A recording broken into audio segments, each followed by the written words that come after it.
Hello friends, ಎಲ್ಲರಿಗೂ ನಮಸ್ಕಾರ. ಶ್ರೀಕೃಷ್ಣ ಕ್ರಿಯೇಷನ್ಸ್ಗೆ ನಿಮ್ಮೆಲ್ಲರಿಗೂ ಸ್ವಾಗತ. ಇವತ್ತಿನ ಈ ವಿಡಿಯೋದಲ್ಲಿ ವರಮಹಾಲಕ್ಷ್ಮಿ ಕಳಸದ ವಿಸರ್ಜನೆಯನ್ನು ಯಾವ ರೀತಿ ಮಾಡಬೇಕು, ವಿಸರ್ಜನೆ ಮಾಡೋದಕ್ಕಿಂತ ಮುಂಚೆ ಯಾವ ಆಚರಣೆಗಳನ್ನು ಪಾಲನೆ ಮಾಡಬೇಕಾಗತ್ತೆ, ಜೊತೆಗೆ ವಿಸರ್ಜನೆಯ ನಂತರ ಕಳಸದ ಒಳಗಡೆ ಹಾಕಿರೋವಂಥ ವಸ್ತು ಮಡ್ಲಕ್ಕಿ ಇದನ್ನೆಲ್ಲ ಏನು ಮಾಡಬೇಕು, ಹಾಗೆ ಯಾವ ದಿನ ಯಾವ ಸಮಯದಲ್ಲಿ ಕಳಸದ ವಿಸರ್ಜನೆಯನ್ನು ಮಾಡಬೇಕು ಅನ್ನೋದನ್ನ ಇವತ್ತಿನ ಈ ವಿಡಿಯೋದಲ್ಲಿ ನಿಮ್ಮೆಲ್ಲರಿಗೂ ತಿಳಿಸ್ಕೊಡ್ತಾ ಇದ್ದೀನಿ.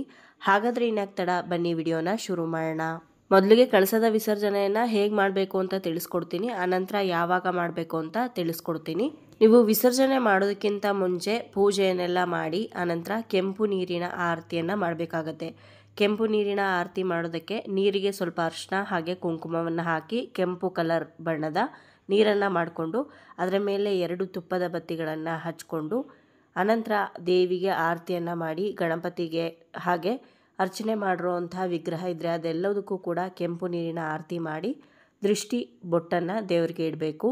ಅನಂತರ ಸ್ವಲ್ಪ ಹೊತ್ತು ದೇವರ ಹತ್ರ ಮುಂದೆ ಕೂತ್ಕೊಂಡು ಪ್ರಾರ್ಥನೆ ಮಾಡ್ಕೊಳ್ಳಿ. ನಿಮ್ಮ ಮನಸ್ಸಿನಲ್ಲಿ ಏನಾದರೂ ಇಷ್ಟಾರ್ಥಗಳಿದ್ದರೆ ಅದನ್ನೆಲ್ಲದನ್ನು ಕೂಡ ಲಕ್ಷ್ಮಿ ಹತ್ರ ಬೇಡ್ಕೊಳ್ಳಿ. ಈ ಸಲ ನನ್ನ ಕೈಯಲ್ಲಿ ಎಷ್ಟು ಸಾಧ್ಯವಾಗಿದೆಯೋ ಅಷ್ಟರ ಮಟ್ಟಿಗೆ ಪೂಜೆಯನ್ನು ಮಾಡಿದ್ದೀನಿ, ಮುಂದಿನ ಸಲ ಇದಕ್ಕಿಂತ ಚೆನ್ನಾಗಿ ಮಾಡೋ ಹಾಗೆ ನೀನೇ ನೋಡ್ಕೊಳ್ಳಮ್ಮ ಅಂತ ಲಕ್ಷ್ಮಿಯನ್ನು ಕೇಳಿಕೊಂಡು, ಹಾಗೆ ನಿಮ್ಮ ಮನಸ್ಸಿನಲ್ಲಿ ಯಾವುದಾದ್ರೂ ಕಷ್ಟಗಳಿದ್ದರೆ ಅದನ್ನು ಕೂಡ ಲಕ್ಷ್ಮಿ ಹತ್ರ ಹೇಳ್ಕೊಳ್ಳಿ.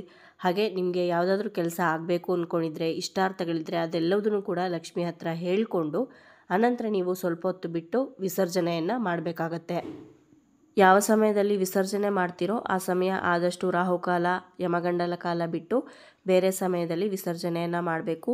ವಿಸರ್ಜನೆ ಮಾಡೋದಕ್ಕಿಂತ ಮುಂಚೆ ಲಕ್ಷ್ಮೀ ದೇವಿಯ ಕಳಸವನ್ನು 3 ಸಲ ಮುಟ್ಟಿ ನಮಸ್ಕಾರ ಮಾಡಿಕೊಂಡು ಅನಂತರ ಕಳಸವನ್ನು ಈ ರೀತಿ 2 ಕೈಯಿಂದ ಹಿಡ್ಕೊಂಡು ಬಲಭಾಗಕ್ಕೆ 3 ಸಲ ಈ ರೀತಿ ಅಲುಗಾಡಿಸ್ಬೇಕು. 2-3 ರೀತಿಯಾಗಿ ಕಳಸವನ್ನು ಕದಲಿಸ್ತಾರೆ. ಅದರಲ್ಲಿ ಈಗ ಇನ್ನೊಂದು ಥರ ತೋರಿಸ್ಕೊಡ್ತಾ ಇದ್ದೀನಿ ನೋಡಿ. ಲಕ್ಷ್ಮಿಯ ಮುಖವಾಡ ಹಾಗೆ ಕಾಯಿ ಇದೆಯಲ್ಲ, ಕಳಸದ ಕಾಯಿ, ಎರಡನ್ನೂ ಕೂಡ ಕೈಯಲ್ಲಿಂದ ಸ್ವಲ್ಪ ಮೇಲಕ್ಕೆತ್ತಿ ಕೆಳಗಡೆ ಇಟ್ಟರೂ ಕೂಡ ಅಲ್ಲಿಗೆ ವಿಸರ್ಜನೆ ಆದಂಗೆ ಆಗುತ್ತೆ. ಅಥವಾ ದೇವಿ ಮೇಲಿರುವಂಥ ಹೂವನ್ನು ಪಕ್ಕಕ್ಕೆ ತೆಗೆದಿಟ್ಟರೂ ಕೂಡ ಅದು ವಿಸರ್ಜನೆ ಆದಂಗೆ ಆಗುತ್ತೆ. ನಿಮ್ಮನೆಯಲ್ಲಿ ಮೊದಲಿಂದನೂ ಯಾವ ರೀತಿ ಅನುಸರಿಸ್ಕೊಂಡು ಬಂದಿರ್ತೀರೋ ವಿಸರ್ಜನೆ ಮಾಡುವಂಥ ಪದ್ಧತಿನ, ಆ ರೀತಿ ವಿಸರ್ಜನೆಯನ್ನು ಮಾಡ್ಬೋದು. ವಿಸರ್ಜನೆ ಆದ ನಂತರ ಮತ್ತೊಂದು ಸಲ ಕೈ ಮುಗಿದು ಪ್ರಾರ್ಥನೆ ಮಾಡ್ಕೊಳ್ಳಿ. ಅನಂತರ ಎಲ್ಲದನ್ನು ಆವಾಗೆ ಎತ್ತಿಡೋದಕ್ಕೆ ಹೋಗಬೇಡಿ, ಸ್ವಲ್ಪ ಹೊತ್ತು ಹಾಗೆ ಬಿಟ್ಟು ಅನಂತರ ನೀವು ನಿಧಾನವಾಗಿ ಎತ್ತಿಟ್ಕೋಬೋದು. ಎತ್ತಿಡುವಾಗ ಲಕ್ಷ್ಮಿ ಗುಡಿಸಿರೋಂಥ ಸೀರೆನ ಸ್ವಲ್ಪ ಹೊತ್ತು ನಿಮ್ಮ ಮೈ ಮೇಲೆ ಹಾಕ್ಕೊಂಡು ಅನಂತರ ಎತ್ತಿಡಿ. ಒಡವೆಯನ್ನು ಕೂಡ ಚಿನ್ನದ ಹಾಕಿದರೆ ಅದನ್ನು ಕೂಡ ನೀವು ಹಾಕ್ಕೊಂಡು ಅನಂತರ ಎತ್ತಿಟ್ರೆ ನಡೆಯುತ್ತೆ. ಇದಿಷ್ಟು ವಿಸರ್ಜನೆಯನ್ನು ಹೇಗೆ ಮಾಡಬೇಕು ಅಂತ ತಿಳಿಸ್ಕೊಟ್ಟಿದ್ದೀನಿ. ಇನ್ನು ಯಾವ ಸಮಯದಲ್ಲಿ ಮಾಡಬೇಕು ಅಂತಂದರೆ, ನೀವು ಶುಕ್ರವಾರದ ದಿವಸನೇ ವಿಸರ್ಜನೆಯನ್ನು ಮಾಡೋರು ಇರ್ತಾರೆ, ಅಂಥವರು ಶುಕ್ರವಾರ ದಿವಸನೂ ಮಾಡ್ಬೋದು. ಶನಿವಾರ ಹುಣ್ಣಿಮೆ ಇದೆ, ಮಾಡಬೇಕಾ ಬೇಡವಾ ಅಂತ ಕೇಳೋದಾದರೆ ಖಂಡಿತವಾಗ್ಲೂ ಮಾಡ್ಬೋದು, ಯಾವುದೇ ತೊಂದರೆ ಇಲ್ಲ. ಹುಣ್ಣಿಮೆಗೂ ಹಾಗೆ ಯಾವುದೇ ಸಂಬಂಧ ಇಲ್ಲ.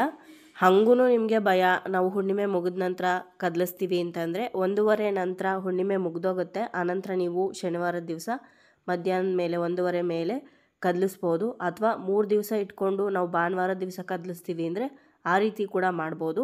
ಆದರೆ ಎಷ್ಟು ದಿನ ನೀವು ಕದಲಿಸ್ದೆ ಮನೆಯಲ್ಲಿ ಲಕ್ಷ್ಮಿಯನ್ನು ಇಟ್ಕೊಂಡಿರ್ತೀರೋ ಅಷ್ಟು ದಿನ ಮಡಿಯಿಂದ ಎಲ್ಲ ನೈವೇದ್ಯ ಪೂಜೆ ಪುನಸ್ಕಾರಗಳನ್ನು ಮಾಡಬೇಕಾಗತ್ತೆ. ನಿಮ್ಮ ಅನುಕೂಲಕ್ಕೆ ತಕ್ಕಂತೆ ನೀವು ಶುಕ್ರವಾರ ಬೇಕಾದರೂ ರಾತ್ರಿ ಪೂಜೆ ಎಲ್ಲ ಮುಗಿದ ಮೇಲೆ ಕೆಂಪಾರತಿ ಮಾಡಿ ಕದಲಿಸ್ಬೋದು. ಶನಿವಾರ ದಿವಸನೂ ಕದಲಿಸ್ಕೋಬೋದು. ಹುಣ್ಣಿಮೆ ಮುಗಿದ ಮೇಲೆ ಕದಲಿಸ್ತೀವಿ ಅಂತಂದರೆ 1:15 ಮೇಲೆ ಕದಲಿಸ್ಕೊಳ್ಳಿ. ಅಥವಾ 3 ದಿನ ಇಟ್ಕೊಂಡು ಲಕ್ಷ್ಮಿಯನ್ನು ಕದಲಿಸ್ತೀವಿ ಅಂತ ಅನ್ನೋರು ಭಾನುವಾರದ ದಿವಸ ರಾಹುಕಾಲ ಯಮಗಂಡಲ ಕಾಲ ಬಿಟ್ಟು ಬೇರೆ ಸಮಯದಲ್ಲಿ ನೀವು ದೇವರನ್ನು ಕದಲಿಸಿ. ಬರೀ ಕಳಸ ಮಾತ್ರ ಎಲ್ಲ, ಹಾಗೆ ಲಕ್ಷ್ಮಿ ವಿಗ್ರಹ ಆಗಿರ್ಬೋದು, ಗಣಪತಿ ಆಗಿರ್ಬೋದು, ಏನೇನು ಇಟ್ಟು ಪೂಜೆ ಮಾಡಿರ್ತೀರೋ ಎಲ್ಲದನ್ನು ಕದಲಿಸ್ಬೇಕಾಗತ್ತೆ. ಇನ್ನು ಕಳಸಕ್ಕೆ ಹಾಕಿರುವಂಥ ವಸ್ತುಗಳೇನಿದೆ ಅದರಲ್ಲಿ ನೀರನ್ನು ಮನೆಗೆಲ್ಲ ಸ್ವಲ್ಪ ಪ್ರೋಕ್ಷಣೆ ಮಾಡಿ ಅನಂತರ ಅದರೊಳಗಡೆ ಇರೋವಂಥ ಕವಡೆ, ಗೋಮತಿ ಚಕ್ರ, ಚಿನ್ನ, ಬೆಳ್ಳಿ ವಸ್ತುಗಳು ಇದೆಲ್ಲದನ್ನು ಒಂದು ಬಟ್ಟೆಯಲ್ಲಿ ಕಟ್ಟಿ ನಿಮ್ಮ ಕ್ಯಾಶ್ ಬಾಕ್ಸಲ್ಲಿ ಇಟ್ಕೊಳ್ಳಿ. ಇನ್ನು ಮಿಕ್ಕಿರೋವಂಥ ಏಲಕ್ಕಿ, ಲವಂಗ, ಡ್ರೈ ಫ್ರೂಟ್ಸು ಅದನ್ನೆಲ್ಲ ನೀರಿನ ಸಮೇತ ಯಾವುದಾದ್ರೂ ಗಿಡದ ಕೆಳಗಡೆ ಹಾಕಿ, ಪೂಜೆಗೆ ಬಳಸಿರೋವಂಥ ಎಲ್ಲ ಹೂವು, ಬಾಳೆಕಂದು ಎಲ್ಲದನ್ನು ಕೂಡ ಯಾರು ತುಳಿದೇ ಇರೋವಂಥ ಕಡೆ ಮರದ ಕೆಳಗಡೆ ಹಾಕಬೇಕಾಗತ್ತೆ. ಹಾಗೆ ಕಳಸಕ್ಕಿಟ್ಟಿರುವಂಥ ಕಾಯಿ ಮತ್ತು ಅಕ್ಕಿಯಿಂದ ನೈವೇದ್ಯವನ್ನು ಮಾಡಿ ಮನೆ ಮಂದಿ ಪ್ರಸಾದವನ್ನು ಸೇವನೆ ಮಾಡಿ. ಇನ್ನು ಮಡ್ಲಕ್ಕಿಯನ್ನು ನಿಮ್ಮ ಮನೆ ಹೆಣ್ಮಕ್ಳಿಗೆ ಕೊಡ್ಬೋದು, ಅಥವಾ ನೀವೇ ಕೂಡ ಬಳಸ್ಬೋದು, ಅಥವಾ ಯಾವುದೇ ಹೆಣ್ಣು ದೇವರ ದೇವಸ್ಥಾನಕ್ಕೆ ಕೂಡ ನೀವು ಆ ಮಡ್ಲಕ್ಕಿಯನ್ನು ಕೊಡ್ಬೋದು. ಇದಿಷ್ಟು ವರಮಹಾಲಕ್ಷ್ಮಿ ವಿಸರ್ಜನೆಯನ್ನು ಯಾವ ರೀತಿ ಮಾಡಬೇಕು, ಯಾವ ಸಮಯದಲ್ಲಿ ಮಾಡಬೇಕು, ಹಾಗೆ ವಿಸರ್ಜನೆಯ ನಂತರ ಯಾವ ವಸ್ತುಗಳನ್ನು ಏನೇನು ಮಾಡಬೇಕು ಅಂತ ತಿಳಿಸ್ಕೊಟ್ಟಿದ್ದೀನಿ. ಇವತ್ತಿನ ಈ ವಿಡಿಯೋ ನಿಮ್ಮೆಲ್ಲರಿಗೂ ಇಷ್ಟ ಆಗಿದೆ ಅಂತ ಭಾವಿಸ್ತೀನಿ. ಇಷ್ಟ ಆಗಿದ್ರೆ ಲೈಕ್ ಮಾಡಿ, ಬೇರೆಯವ್ರಿಗೂ ಕೂಡ ಶೇರ್ ಮಾಡಿ.